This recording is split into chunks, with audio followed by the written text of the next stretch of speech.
आप जिस कार्य के लिए जा रहे हो वो कार्य आपका सफल हो तो लक्ष्मी घर में आए तो कर चुके। मालूम पड़े इससे लिया उसको दे दिया, उससे लिया उसको दे दिया, तो ये कर्जा चुकाना नहीं हुआ। कि आपके घर में यदि गोबर का कंडा जलाकर, गाय के गोबर को, सूखे हुए कंडे को जलाकर अगर आहुति छूट रही है, कंडा भी नहीं जलाया, गैस पर भी बनाए हुए भोजन की 5 साकल्य छूट रही है, वो भी नहीं करा, भगवान के सामने कुछ धूप रखकर आप 5 साकल्य अन्न की छोड़ रहे हो, घर में जो भोजन बन रहा है, जो आप अग्नि में अगर दे रहे हो, तो उसका भाग ये रहता है कि उस घर में कभी हार्ट अटैक नहीं हो सकता। यजुर्वेद कहता है, हमारे शास्त्र कहते हैं, स्कंद पुराण, शिव महापुराण की कथा कहती है, अग्नि पुराण कहती है कि अग्नि की 7 जिह्वा में से एक जिह्वा ऐसी है जो रोग को हर लेती है, भारी जो बीमारी है वो उसका हरण कर ले। बस आज के समय में लोग ये कलर बेकार ना हो जाए, जो सीलिंग लगाई है वो बेकार ना हो जाए, इसका कलर खराब ना हो जाए, सोफे का कवर खराब ना हो जाए, कहीं ये धुआं ना लग जाए, इतनी आंखों में चुभेगा। अरे भाई, या तो उससे बचा लो या स्वयं को बचा लो, या तो स्वयं को बचाओ या फिर घर परिवार में जो रौनक है, डेंटिंग पेंटिंग है, उसको बचा। अग्नि देवता कहते हैं मेरी 7 जिह्वा है, पहले नंबर की है मेरी काली, जो भोजन को लेकर प्रेतों को देती है।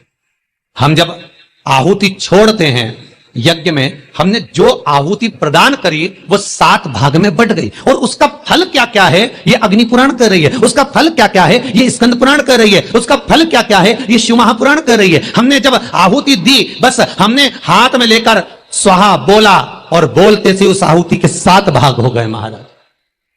भले हमने वो इंद्र को दियो, ओम इंद्राय स्वाहा, ओम प्रजापते स्वाहा, ओम अग्ने स्वाहा, भले हमने एक देवता का नाम लेकर दिया, पर उसके 7 टुकड़े हो गए। पहला 7 जिह्वा अलग अलग भाग को अलग अलग जगह पहुंचा रही है। पहले नंबर पर अग्निदेव की जिह्वा का नाम है काली, वो काली जो भोजन देती है वो प्रेतों को देती है महाराज। दूसरे नंबर पर है कराली। कराली भोजन को लेकर जो कुंवारी अवस्था में मर जाते हैं, अधोगति में शांत हो जाते हैं, कराली अग्निदेव की दूसरी जिह्वा भाग उनको प्रदान करती है। तीसरे नंबर पर मनोजवा, भोजन लेकर पितरों को देती है। अग्निदेव की तीसरी जिह्वा मनोजवा, फिर भोजन का भाग लेकर पितरों को प्रदान कर रही है। चौथी सुलोहिता, ये भोजन लेकर वासुकों को दे रही है महाराज। 5वीं ध्रुमवर्णी, ये भोजन लेकर देवताओं को प्रदान करती है। 6ठी स्फुलिंगी, ये अग्नि की वो जिह्वा है स्फुलिंगी कि घर के अंदर धूप जो छूटती है, अग्नि जो साकल्य भोजन आदि हम घर के अंदर देते हैं, ये स्फुलिंगी एक जिह्वा अग्नि देवता की ऐसी है जो घर में से रोग को हटा। फिर निवेदन करूंगा, हार्ट अटैक की बीमारी को हटाना है तो घर में 7, 5, 3, 2, 1 तुम्हारी मर्जी पड़े उतने जो घर में भोजन बने वो अग्नि देवता को जिमाना है। थोड़ा सा धुआं जरूर होगा, धूप लगेगी तो धुआं तो होगा, पर बड़ी बीमारी घर में प्रवेश नहीं करती। क्यों? अग्निदेव की 6ठी जिह्वा स्फुलिंगी रोग, बड़े से बड़े रोग को, यहां तक शास्त्र, आप पहले का इतिहास उठाकर देखिए, पहले के समय में अटैक की बीमारी नहीं होती थी, हार्ट अटैक नहीं होता था, शुगर नहीं होती थी, ये ब्लड प्रेशर नहीं होता था। आज के समय में सारी बीमारियां हो गई। क्यों? क्योंकि घर तो बड़ा बन गया, बंगला भी बड़ा बन गया, ऐश्वर्य राम की वस्तुएं भी बहुत हो गई, पर घर में जो प्रतिदिन 5 आहुतियां पूर्व के समय के लोग दिया करते थे, घर में 5 आहुतियां जो चूल्हे में छूटती थी वो आहुतियां बंद हो गई। उसका स्मरण फिर प्रारंभ हो, जगत का फिर कल्याण।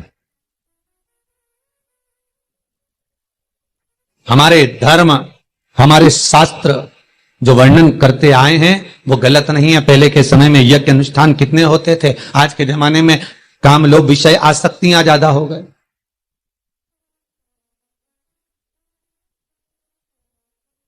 6ठे नंबर की अग्नि देवता की जिह्वा का नाम है स्फुलिंगी, और अग्निदेव की ये 6ठी जिह्वा स्फुलिंगी, ये बीमारी का हरण कर लेती है, ये रोग का हरण कर लेती है।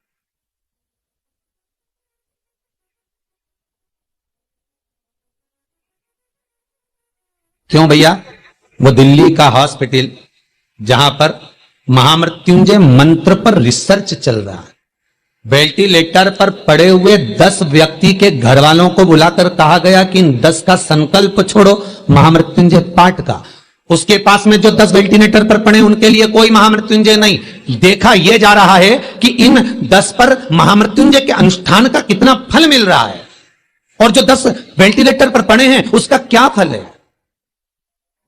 वहां के डॉक्टरों जब रिसर्च करते हैं, अखबारों में भी आया, फेसबुक यूट्यूब पर भी डला हुआ है, जब उन्होंने हॉस्पिटल का नाम तक डला हुआ है, जब अखबारों में आया